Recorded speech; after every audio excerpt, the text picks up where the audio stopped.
What is going on, guys? Welcome to the 9 Pillars of Testosterone. I'm your host today, Jordy from Jordy Vitality. I'm a men's health coach and I specialize in helping men increase their testosterone levels so that they can become the man who they always wanted to be. I recommend to grab something to drink, grab a pen and paper, take some notes along the way. I think that this video is going to be pretty long and I don't want you to miss out on any of the valuable information. First off, let's discuss the problem. The problem is that there has been an average 1.2% decline in testosterone levels per year since 1987. Now this means that an average 22-year-old today has the same testosterone levels as a random grandfather in the year 2000, which is pretty shocking. If you search online what the sperm count is going to be in 2045, you will see that it will reach 0. And this means that the average man will not be able to get children anymore. Now this is of course a pretty big issue. Even if you look around today in society, you will see that the average person is either like this or either way too fat, way too obese and weak as well. And we need to fix this, of course. So I'm glad that you're here today. I'm glad that you're here right now and let's make a change. On the left you can see like a standard character of someone who has low testosterone, and on the right a standard person who has high testosterone levels. The benefits of high testosterone is of course that it's easier to get more muscle. It's easier to lose fat, you will have higher energy levels, more confidence, more focus, you will be more masculine, you will have less anxiety and depression, and your libido will be higher as well. You will perform better in the bedroom, your fertility will increase, more success in business. To touch on this slightly with the more success in business, there's actually been a study that shows that there's a direct correlation between testosterone levels and success in business. Which is, I wanted to say funny, it's not funny, it's quite phenomenal actually. I'd say, for sure. Of course you will also have better relationship dynamics because you are more masculine and more confident, you are better at managing stress, your sleep will be of better quality, you will be stronger, have more hair, your thinking and your memory will improve, you will experience less brain fog, you will be more ambitious, you will experience more purpose in life, effort will actually feel good, you will be more competitive, and last but not least, you will have less addictive behavior. So in short, testosterone is really the missing piece of the puzzle when it comes to success in health, wealth, and relationships. Which brings me on to pillar number 1, which is sleep. When it comes to optimizing your sleep, you have two components. The quantity, which means how long you sleep, and the quality, which means how good you are sleeping. Sleep deprivation is something that we want to avoid at all costs. There's been a study which showed that testosterone levels decreased by 15%, after only a week of sleeping 5 hours per night. Now imagine how low it would be if you are chronically sleep deprived. Sleep deprivation will also cause for obesity, a weakened immune system, heart problems, and a lot more. A sleep cycle is about 90 minutes, and that's also why it's recommended to sleep between 4 and 6 sleep cycles, plus 30 minutes to fall asleep. If you take the average, so 5 sleep cycles, do that times 90 minutes, you have 7.5 hours, plus 30 minutes to fall asleep, and that's where the 8 hours of sleep comes from. I recommend to at least lay in bed for 6.5 hours per night, but which is a bit on the short side, all the way up to 9.5 hours, which is the 6 sleep cycles. Now you have 3 phases when it comes to sleeping: deep sleep, REM sleep, and light sleep. Light sleep is the best cycle to wake up in. And if you download the app Sleep Cycle on your phone, you can say, let's say you want to wake up at 7 a.m.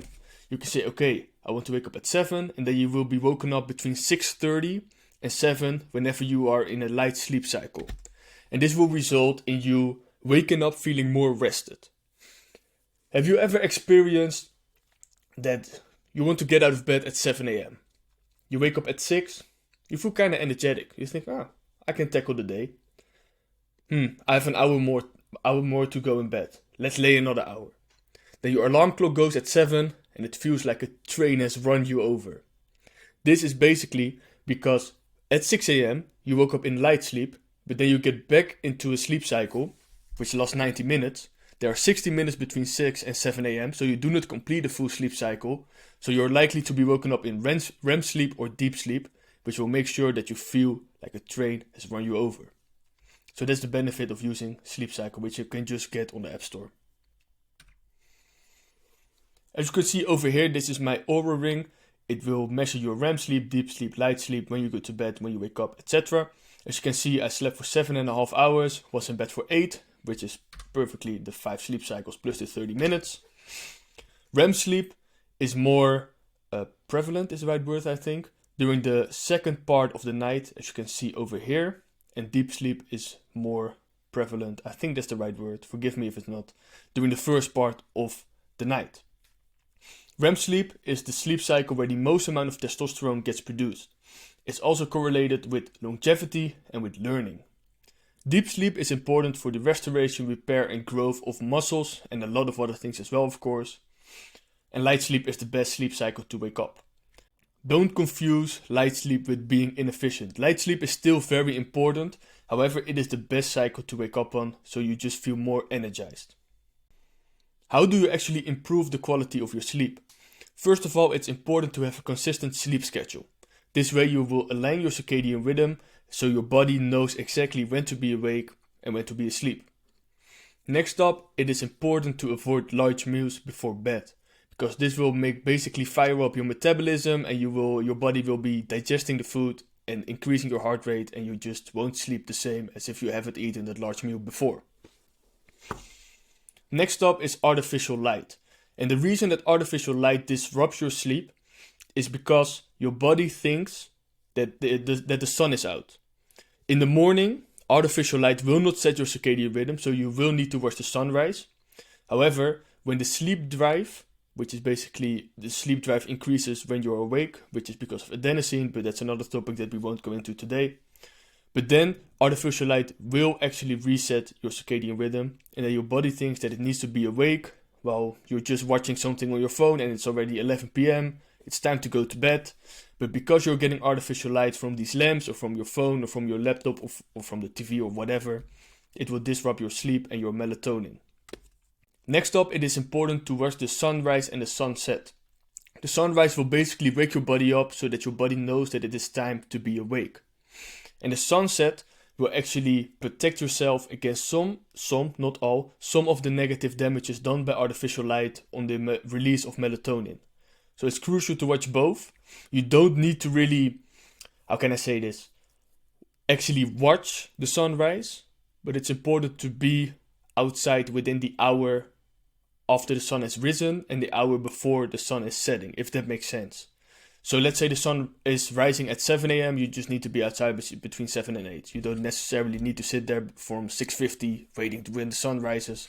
That's not necessarily the case. Of course, you also need to avoid stimulants such as nicotine, alcohol and caffeine before going to bed, and weed of course, because they will disrupt your sleep. Reading a book is something that's great to do before going to bed, as well as consuming the sleep shake. So I advise against large meals, but the sleep shake will be very beneficial, which you can see here on the right. The sleep shake consists of pineapple, kiwi fruit, honey, salt, and you can also add collagen and taurine to it as well. Kiwi fruit, pineapple and honey will increase melatonin levels, which will help you to fall and stay asleep. Salt will make sure that you do not have to go to the toilet during the night, which is very beneficial of course. If you wake up in the middle of the night, your sleep will always be impaired. And collagen will make sure that your body, it's just an additional source of protein, so that your muscles can repair a bit more smoothly, I'd say. Not smoothly, efficiently during the night. Efficiently is the good word. And taurine will make sure that taurine is also very great for your testosterone levels, but it will also improve deep sleep. So that's also a great addition to the sleep shake as well. Next up, it is important to sleep in a cold, dark and quiet room, and cold and heat exposure are great as well. Cold exposure should be done in the morning and heat exposure should be done in the evening. This has to do with your core body temperature. It works the reverse way around. Cold exposure will heat up your body and heat exposure will cool down your body. So cold exposure in the morning will wake you up. Sauna in the evening will make sure that your sleep will be a lot better. Don't mix up the two. Don't do cold exposure in the evening because you will be lying awake for 2 hours extra. Next up, it's also important to eat local and seasonal food. This has to do with your circadian rhythm. Light is basically a sort of barcode. So if you're eating, let's say, random fruit like a mango from, I don't know where they grow, in the winter in Scandinavia, then that's a bit of a mismatch between light and food. Next up, for your melatonin levels, you need to avoid fluoride, avoid NN-EMFs, avoid stress, and do grounding. You can increase your GABA by drinking chamomile, lemon balm, passion flower, valerian root, taurine, or L-theanine tea. Something else that is great for your before sleep and for your GABA levels is myofascial releases, stretching, and meditation. Something maybe a bit lesser known, but if you are living in the northern hemisphere, it's beneficial to sleep with your head facing towards the south. It's also the opposite way around, of course. If you sleep in the southern hemisphere, you should have your head towards the north. Something else that is killing your sleep, I'd almost say, or not really your sleep, but your vitality and how good you rest, is if you breathe from your mouth. So if you tape your mouth and have a nose strip on your nose to widen basically the nose, it will help with the quality of your sleep as well. Next up, exercise will always be important, but make sure to not have a tough workout before going to bed because this will disrupt your sleep as well. Next up, sex is great as well before going to bed. I wanted to say speaking to the men here, but there are only men here, of course. After sex, you're tired and you just want to go to bed. So doing this before going to sleep works wonders. Magnesium glycinate, L-threonate, or taurate are great supplements to take as well. However, a quick disclaimer, before you take any supplements, make sure to do your own research. Pillar number 2 is nutrition. Nutrition for testosterone: red meat, oysters, eggs, pomegranates, onions, garlic, ginger, raw honey, and raw milk. Raw honey works wonders for your testosterone levels. As you can see over here, it increases LH, which is luteinizing hormone. It has flavonoids, which decreases oxidative stress. It has chrysin, which increases starch gene expression, and it decreases aromatase activity. But why is all of this important? Well, oxidative stress will harm the Leydig cells, and the Leydig cells are the cells that produce testosterone inside of the balls, inside of your testicles. The starch gene expression has to do with testosterone production, so if you have more of that, it means more testosterone, very easily explained. And aromatase is an enzyme that converts testosterone into estrogen, which is obviously the least thing that we want for our testosterone levels and our masculinity. So honey, and especially raw honey, is a true superfood. Next up, organ meats such as liver, kidney and heart, raw cacao, fatty fish, bone broth, shellfish, seaweed, mushrooms, carrots, and seasonal and local fruit. Apple cider vinegar, extra virgin olive oil. You can cook in coconut oil, ghee, lard, tallow, or butter. Celtic sea salt, toxin-free coffee, which is important. Gelatin and collagen are great as well. Raisins, because they are abundant in boron, which is a mineral that most people probably don't even know of. And even more people are nutrient deficient when it comes to their boron levels. Aged cheese and blue cheese and cranberries are great as well. When it comes to testosterone levels and when it comes to nutrition, it's important that you eat high quality animal products. Animal products are a lot more nutrient dense than plant-based food. And when I mean high quality, I mean the closer the animal has lived to its natural way of living, the healthier it is. Which means grass-fed beef, pasture-raised eggs, wild-caught salmon or wild-caught fish in general, of course, are way better than like factory farm chickens or cows which are being fed corn and antibiotics, etc. Next up, it's important to eat a diverse diet as well, which is especially important for your gut health, but we will go a bit more deeper into gut health later on in this video. Freezing or cooking your food will decrease the amount of nutrients that are inside of the food, so it's better to just go raw. By the way, something that is a common misconception is that cholesterol is bad for you. As you can see over here, cholesterol is the building block for testosterone levels. Cholesterol is also important for the formation of cell membranes, heart health, brain function, memory and learning, and also the synthesis of vitamin D. So you do not have to fear cholesterol, it's healthy actually. Over here on the left you can see me eating some raw egg yolks. Egg yolks in particular are very abundant in cholesterol and in vitamins and nutrients. One egg has around 200 milligrams of cholesterol, and I recommend people to get about 1000 milligrams of cholesterol per day. Over here I went to Zeeland, not New Zealand, but Zeeland, which is a province in the Netherlands. I'm from the Netherlands, by the way. And we went there foraging for some oysters, so we just went into the sea, grabbed them, sliced them open, and just ate them. Can't get them any fresher, was a great experience, but oysters are very nutrient dense as well. And on the right you can see me a big piece of meat, which do not even fit on the screen, with some tomatoes, some mushrooms and some onions. Pillar number 3, training, which is going to be a bit shorter. Weightlifting is of course always going to be important, and especially compound movements. High intensity interval training is very effective as well at increasing your testosterone levels, and then especially sprinting is great for your testosterone levels. It's also important to walk at least 8,000 steps per day. To do martial arts is great as well, and if you work out outside in the sun, you will get bonus points. By the way, you need to watch out for long endurance cardio and overtraining. If you're running a marathon or if you're cycling 100 kilometers, it's actually bad for your testosterone levels because it's very stressful to the body. Pillar number 4 is your gut health. A lot of people have gut issues even though they don't even recognize it. A lot of people have low stomach acid, and you can fix this by taking apple cider vinegar with each meal or by consuming more ginger. You can find out if you have low stomach acid by doing the apple cider vinegar test or the baking soda test. Just search it online what it is and follow the instructions. Something else which is important for your gut health is to manage stress. However, that is going to be pillar number 8, where I'm going to go deeper into cortisol reduction. Eating a diverse diet is important as well as reducing seed oils or eliminating seed oils, alcohol, potentially coffee and nicotine, painkillers and sugar. Seed oils, alcohol, and sugar and painkillers are definitely gut killers. Coffee and nicotine depends per person. One person is maybe a bit more sensitive to those things than others.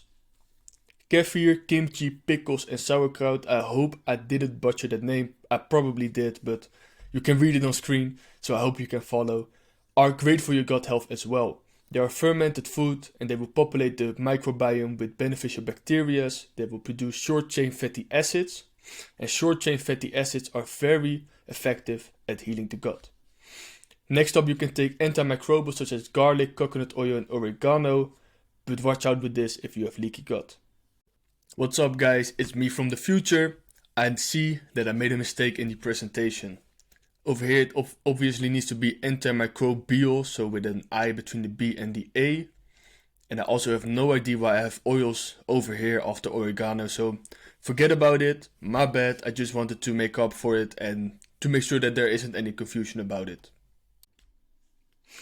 Next up, most people have problems when it comes to gluten, dairy, nightshades, oxalates, histamine and FODMAP. Some other things that are very beneficial are raw milk, bone broth, turmeric and ginger. And I know what you're wondering right now. Jordy, you just said that some people struggle with dairy and now you're saying raw milk. Most people that have issues with dairy, it's because it's pasteurized dairy. If you can get your hands on some raw milk and especially raw A2 milk, you will probably, and medical disclaimer, probably not have the same gut issues compared to when you drink pasteurized milk. You also need to watch out for pesticides and herbicides, but I'm going to go deeper into that at pillar number 5, how you can avoid those. Quality sleep is important as well, just watch back pillar number 1.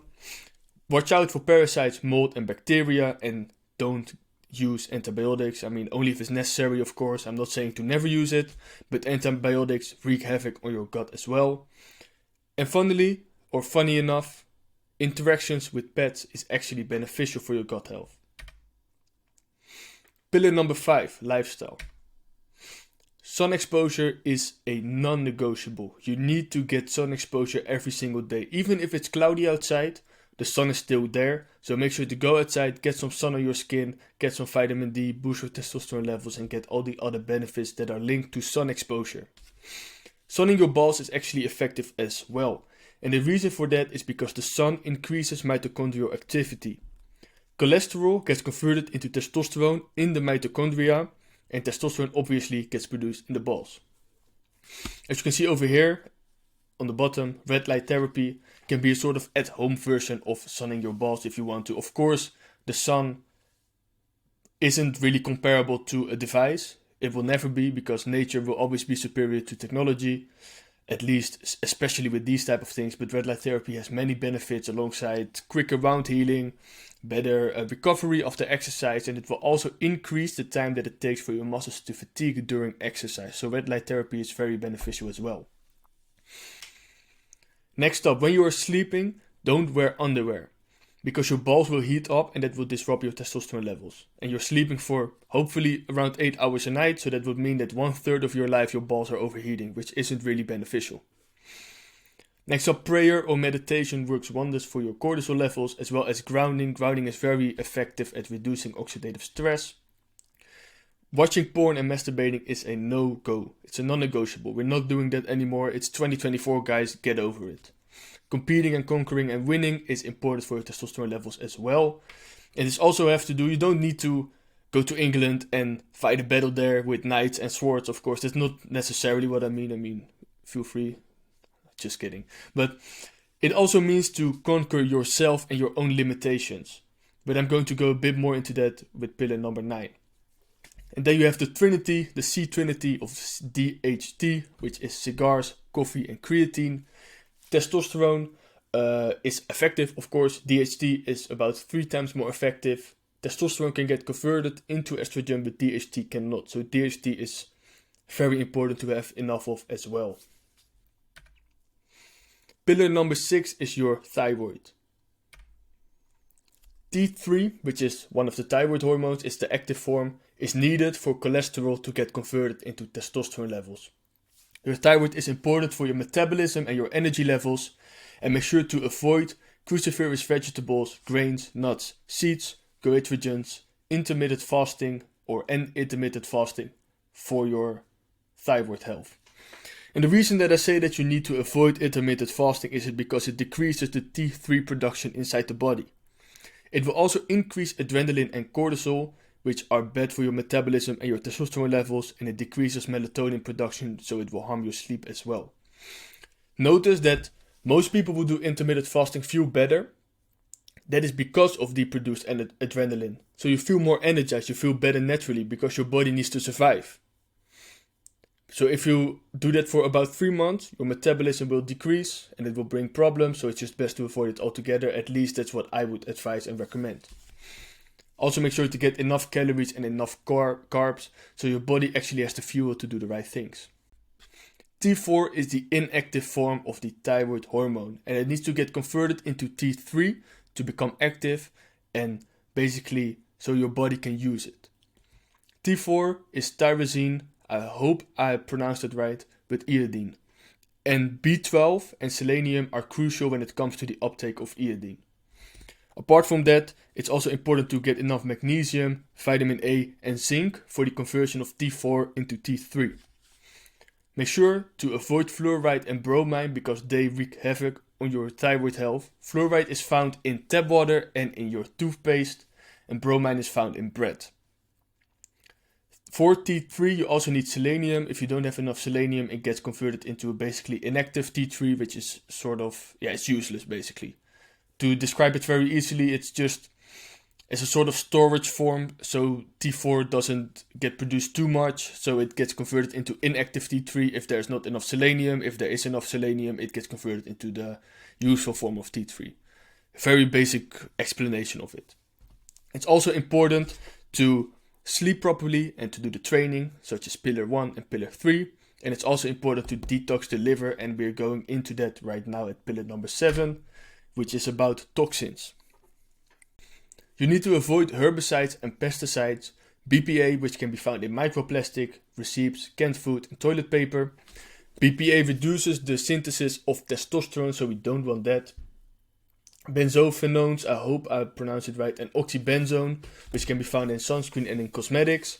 Phthalates, which are found in perfume and fragrances. Parabens, which can be found in shampoo, deodorant, and cosmetics. Polyester, which can be found in clothing and in rugs and in your couch. But it's especially important to not have it in your underwear because then it will be directly in contact with your balls. And there's actually been a study that showed that wearing a polyester slinky, a polyester underwear, is an effective contraceptive method. Which is pretty weird, to say the least. So stay away from polyester, definitely. And non-stick pans wreak havoc as well because of the Teflon, and it gets scratched on, it gets heated up, it gets inside of your body, and it will disrupt your endocrine system as well. To avoid herbicides and pesticides, you need to eat organically. Make sure to buy organic if you can. Don't stress too much. If you cannot eat organic always, because stress wreaks havoc on your body as well, of course, but make sure to minimize it whenever you can. To minimize BPA exposure, don't drink from plastic bottles, just buy glass. Don't touch receipts, don't eat canned food too often, use a bidet, and don't use plastic tea bags. Just grab some leaves and make it freshly. Don't use the plastic tea bags. Also, kimchi reduces the BPA absorption in the body, so if you do have to eat canned food, make sure to eat some kimchi with it as well, or if you have to drink from plastic water bottles, because then the BPA won't be absorbed as effectively. Also, to avoid sunscreen, you can use coconut oil, or you can just mix water and coffee and spray it on your skin, but I will explain a bit more in the next slide how you can tan and get into the sun without burning and without using sunscreen. To avoid phthalates, you can use essential oils as perfume. To avoid parabens, you can switch to Aleppo soap or use raw egg yolks. To avoid polyester, you can use organic cotton, linen, bamboo, merino wool, or cashmere. And instead of non-stick pans, you should opt for cast iron, stainless steel, or ceramic coating. Some other points that are important is to use wood when it comes to your kitchenware and when it comes to your cutting boards, because when you use plastic, it will still get into your food. It's also important to choose natural washing detergents, to pick workout clothes that do not have polyester, because when you're working out, you're heating it up. When something gets heated up, it gets released, or at least when it comes to polyester and when it comes to plastic, so then it will get on your body even more. Make sure to use beeswax candles instead of scented or regular candles, and make sure to go for mineral water from glass instead of tap water. You can also choose to filter your water. I would recommend zero water filters, that's what I personally use, but you can choose something along those lines. How to tan without sunscreen. Coconut oil has an SPF of about 5. You can also mix water and coffee and spray it on your skin and use that as a natural sunscreen. Make sure to do grounding because that reduces oxidative stress and inflammation, and sunburn is basically inflammation and oxidative stress. Drinking 4 cups of coffee or more helps against protecting to get skin cancer. There's been a study and it's about 20 or 25% less likely to get skin cancer for people who drink 4 cups of coffee or more per day. Make sure to eat saturated fat, make sure to get enough vitamin A, C and E. Make sure to eliminate seed oils altogether and don't drink alcohol. It's also of course important to work up a tan. You cannot just first day of summer get into the sun 8 hours. Yes, of course you're going to burn. Of course, you need to build it up gradually. You also need to know when to get out of the sun at the right time. When it starts to burn, you are probably already too late, but just know intuitively when you need to get out. Eating beef liver and reducing stress are great ways as well. Make sure to not wear sunglasses, because when you are wearing sunglasses and it is sunny outside, your body thinks that it's cloudy. It will produce less melanin, which is basically what makes up a tan and what protects you against sunburn, and it will also disrupt vitamin D synthesis. Processed food is also a no-go of course, and make sure to avoid the sun between 12 and 3 p.m. when it is at its brightest. It's also important when you're going on holiday to learn from the natives. When you're going to Asia, for example, you see these people with these massive hats on to protect themselves from the sun. You see people in the desert wearing these long sort of, I wouldn't say a dress, but I don't know what the right word is. I mean, forgive me, I'm sorry, but you probably know what I mean. They have these long white clothes on and they have this protective that protects their neck as well and their hair and their head. So just learn from them, because I mean, they know best, of course, when you're in their country. Pillar number 8, cortisol. 6 to 11 grams of salt is what I would recommend people to consume for people who work out. For some people it might sound like a lot, but it's better to enough It's better to eat a bit too much salt than not enough salt for stress levels. So 6 to 11 grams is about the optimal range. Also, fruit and salt before bed is good at lowering stress and also improving the quality of your sleep. Don't do intermittent fasting as we've talked about before, because it will increase cortisol and adrenaline, which will disrupt your sleep and increase your cortisol.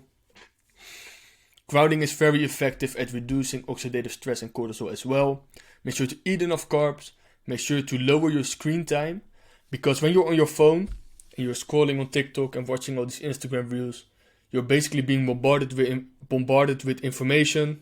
It is stressful for your body. We're not used to getting so much information at the same time.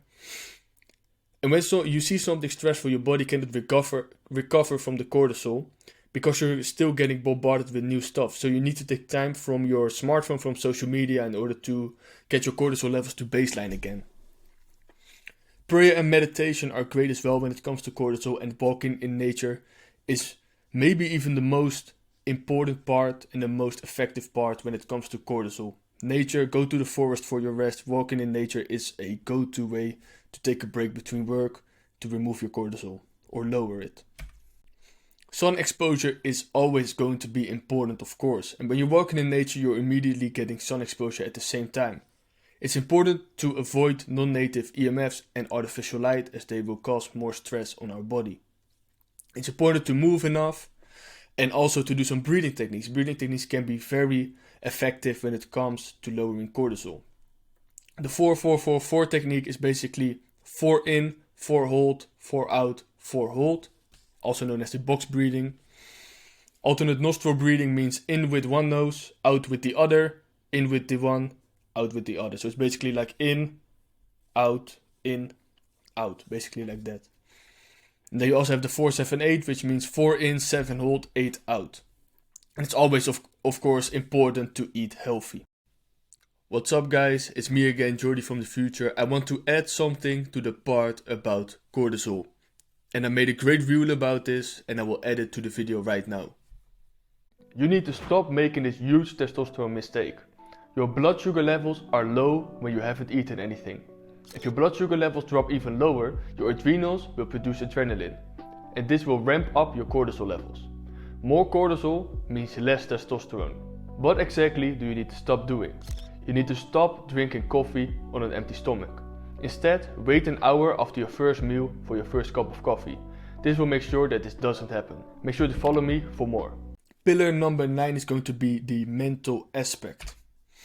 It's important to compete, and it's important to win. When you're winning, your testosterone temporarily increases. When you're losing, it temporarily decreases. It's also important to hold yourself accountable and to keep the promises that you make to yourself, but also the promises that you make with others. And what I mean with keeping the promises to yourself is that if you tell yourself that you're going to wake up at 5, take a cold shower, or work out and then take a cold shower, and you're not doing it, you're breaking the promise with yourself. And then, of course, you're not going to be confident, because you know that you cannot trust yourself. So how can you be confident if you keep on breaking these promises? Which is also, of course, a crucial aspect when it comes to self-improvement and to masculine excellence. Next up is to earn your testosterone levels, and I will tell you a short story about this. I went to a sort of business conference, I don't know if that's the right word, but where a lot of business people just came together and we basically got a business lecture about some stuff. And I was there with someone, he was a breathworking coach, and he asked me what I do. I said I help men to optimize their testosterone levels. And then he asked the question, what would you say is the number one thing to improve your testosterone? And I was thinking, like, there's so many things when it comes to testosterone. I mean, we already discussed 9 pillars. There are a lot more things when it comes to improving your testosterone levels, of course. So there wasn't really a perfect answer when it comes to testosterone. So I told him you need to earn it. Because when you think about someone who has a lot of testosterone, you think someone who is probably a boxer, someone who is physically fit, who has a great physique, who is successful in business, who works hard, who wakes up early, takes the cold shower, and just grinds. He crushes his goals, he has a beautiful woman, he is successful in every aspect of his life. Then compare that to someone who has low testosterone levels. He's weak, maybe he's fat or skinny, he eats pizza all day, He plays video games, he watches porn, he masturbates, he does all this stupid stuff. He's inside all day. He doesn't earn high testosterone levels because his body doesn't need it. When you're out conquering your things, when you're out keeping promises to yourself, holding yourself accountable, when you're out there competing and winning, working on yourself, self-improving, you are earning your testosterone. You need your testosterone. But if your body doesn't need testosterone levels, it will not produce it. So if you're outside sitting on the couch the entire day, eating pizza, watching porn, you do not need high testosterone levels because you do not need to survive, basically. You're already doing what your survival instinct is saying you to do, which is reproducing and feeding yourself. So you do not need your testosterone levels, you need to earn it. So that's that. Of course, don't stress too much, as we've discussed in Pillar 8. Next up is to surround yourself with beauty. And the reason that this is important is, look at old architecture. Look at castles. They are beautiful. Look at architecture nowadays. It's soulless, it's grey, it doesn't have meaning, it doesn't have passion inside. When you surround yourself with beauty, it will inspire men to do great things. And nowadays everything is just plain and basic. You don't see these beautiful buildings anymore. Like I went to Milan recently, where you have all these beautiful old buildings. You have restaurants inside these old architecture. You have beautiful churches. You have the Duomo, of course. A lot of beautiful things, and it inspires men to do great things. But nowadays, when you look at the more modern architecture, it's just pointless, basically. I mean, it's not pointless, of course, because people need to live there, but it's not as inspiring anybody or inspiring anybody to do great things. So that's why I said surround yourself with beauty. It's better to have a few things which are amazing than a lot of things which are average, which comes to materialistic things, but also people around you. Stoicism is important as well. When something happens, you just need to embrace it. You cannot act on your emotions, you need to act on what you need to do. If something happens and you cannot change it, you don't have to worry about it. If something happens and you can change it, you need to change it. Simple as that. Something else that is important is religion. And I wanted to say I don't care what religion you are following. I mean, of course I care. I'm a Christian myself. However, I'd rather have you follow another religion than be an atheist. Of course, if you're a Muslim, you want me to be a Muslim. If you're a Jew, you would want me to be a Jew. If you're a Hindu, you want me to be a Hindu. If you're a Buddhist, you would probably prefer me to be a Buddhist as well. I'm a Christian, so I prefer you to be Christian, of course. However, religion is what holds a society together. Because everybody has the same, basically, values and ethics. And also we are all aware that there's a higher power who is always judging us and always watching us. If you remove that from a society, you have people following the LGBTQ, people watching porn, men being weak, society being degenerate. When you look at countries where there's a lot of religion, you don't see these things happening. Or at least, you probably see these things happening, but a lot less than in the Western countries where religion is slowly being removed. So that's why I say that religion is always going to be important. Brotherhood is very important as well, of course. Because if you look at the previous slide, you see compete and win, hold yourself accountable, keep promises, self-improvement and masculine excellence. When you have a brotherhood, you are always competing. They hold yourself accountable instead of you only needing to hold yourself accountable. You need to keep promises to yourself but also to them. You're working together on yourself, on the group, and you're striving for masculine excellence. So brotherhood is really, I'd say, the pinnacle of testosterone levels and of self-improvement at the very least. Because you're always striving to do better. And then you also need to, of course, surround yourself with the right people who have the same mindset and the same goals in life. But that's very crucial as well when it comes to your testosterone levels. And it's also important to break boundaries and to read, of course. Next up, you have dopamine levels, dopamine balance or dopamine detox. High dopamine levels mean high testosterone. Low dopamine levels mean low testosterone. So what this means for you is to avoid junk food, avoid scrolling mindlessly on social media, avoid watching Netflix, avoid watching porn, masturbating, playing video games, etc. Now know what you're thinking. Jordy, those things increase dopamine levels, right? And that is true, they do. However, the low always lasts longer than the high. So what you see, a sharp incline in dopamine levels, but then it goes below baseline for a way longer period of time. So it's better to just avoid these things completely, and that also has to do with seeking discomfort, of course. You can have healthy dopamine levels by not doing those things that I just taught you, but by replacing them with working out, waking up early, taking cold showers, reading books, meditating, etc. Next up, and the final part, is testosterone ascension. As I mentioned in the beginning, I'm a men's health coach and I help men to optimize their testosterone levels so that they can become the men that they always wanted to be. I do one-on-one coaching where we focus, of course, on testosterone levels. We will see what needs to be changed, what needs to be removed, what needs to be added, etc. And everything is completely personalized. It's not just some standard plan that we go through with every client. No, it's completely personalized to you, your situation and your needs. We will focus on the 9 pillars and all the other stuff that I haven't mentioned today. We will make sure to know what to apply, when to do it, how to do it, etc. The next step would be to send me a message with testosterone on Instagram, and then we can schedule in a discovery call. A discovery call is basically a free, no strings attached and quick call to see if we are meant to work together, and basically just to get to know each other. I also work with blood work. However, this is a recommendation, it's not a requirement, but it gives me some more data to work with, and then I basically know how to increase your testosterone as efficiently and as quickly as possible. It just gives me some more data to work with. It's not a requirement, but a recommendation. So if this sounds like you, if you are the person who wants to work on his testosterone levels in 2024 to really make sure that 2024 is going to be your year, that you're going to crush your goals when it comes to your physique, your energy levels, your business, your relationship, etc., it's all tied to your testosterone levels. So don't hesitate to send me a message on Instagram with the word testosterone. Then we can go from there, we can schedule in a discovery call, we can see if I can help you, how I can help you, and when we can start basically. Here are some reviews. I'm not going to read everything. You can just pause it and read it if you want to. This is just for me to show you that you know that I know what I'm doing. And that's going to be it. I want to thank you for still being here. I hope you found it valuable. I hope you learned a lot. Make sure to message me testosterone on Instagram so we can really start focusing on those testosterone levels in 2024. I hope you have a nice day and we'll speak to each other very soon.